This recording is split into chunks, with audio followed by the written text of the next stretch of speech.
It's Independence Day in Alamance, North Carolina, and a local man is enjoying a barbecue with his family. Fireworks are going off intermittently, so he's been looking at the sky all evening, when he suddenly sees something even more spectacular. It's moving. It's moving slow. It's a classic orb-shaped UFO, the kind we've seen in several videos, some real, some fake.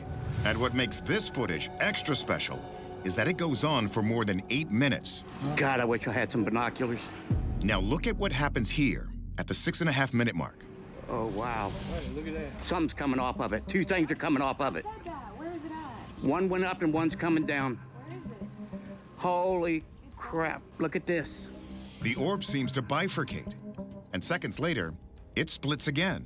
Oh, now something's coming out of the other one. Holy third one's coming out.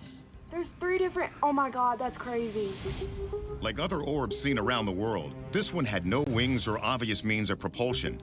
It's hard to judge its speed, but others have been clocked by commercial pilots at over 500 miles per hour. And it's pulsating too, man. That is nuts. Journalist Alexis Brooks, who writes and speaks about UFOs, says the duration of this sighting is important. Some individuals that have long contact encounters, that is, exceeding 5 minutes or more, may actually be having a literal contact encounter without them being consciously aware of it. Could it be that non-human intelligence or the occupants of the craft were actually making contact with the witness and vice versa? Yeah, we got some action going on here, boys. The witness said he later tried to find some earthly explanation for the incident, even checking with a nearby military base. But to this day, he says he's gotten no answers. Our experts may be able to change that. Our video analyst, Mark D'Antonio, begins by looking at the surrounding factors involved in this event. I stepped through it frame by frame to try to isolate the components and equate them with something that we might already know. It's actually pretty high altitude. For starters, D'Antonio's positive it couldn't be a bird. Birds don't have that kind of reflectivity to them. Even geese at high altitude, you can still detect that they're birds. He's just as sure it's not a plane or a drone. Planes and drones, they have to follow Federal Aviation Administration rules for lighting, and this object had none of that. Nor could it be a natural phenomenon like a meteor. It just hangs in the sky too long. Meteors are momentary objects. They go through the sky, and then they're gone. So what was it? The secret could be in that strange splitting. Here you can see, in this image, you can see how it's a teardrop shape, and these objects are falling away.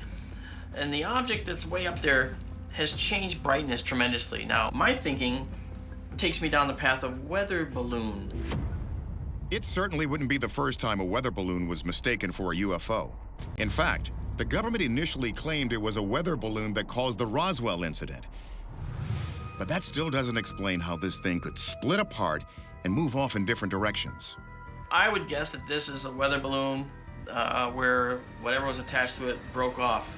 And when something like this happens, the resistance of the air will tend to streamline it and make it more into a teardrop shape. And that shape is what I think we're seeing here. That theory sounds plausible, but then, to our surprise, atmospheric scientist Deanna Hintz shoots it out of the sky.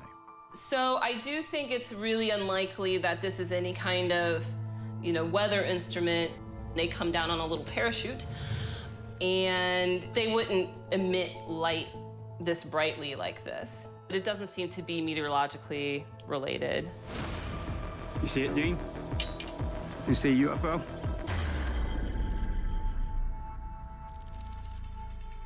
So, America, is it proof or not? It doesn't appear to be a bird or a plane. Could it be a weather balloon? Maybe.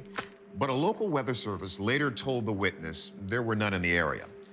Until we get more solid information, we're going to call this a genuine UFO.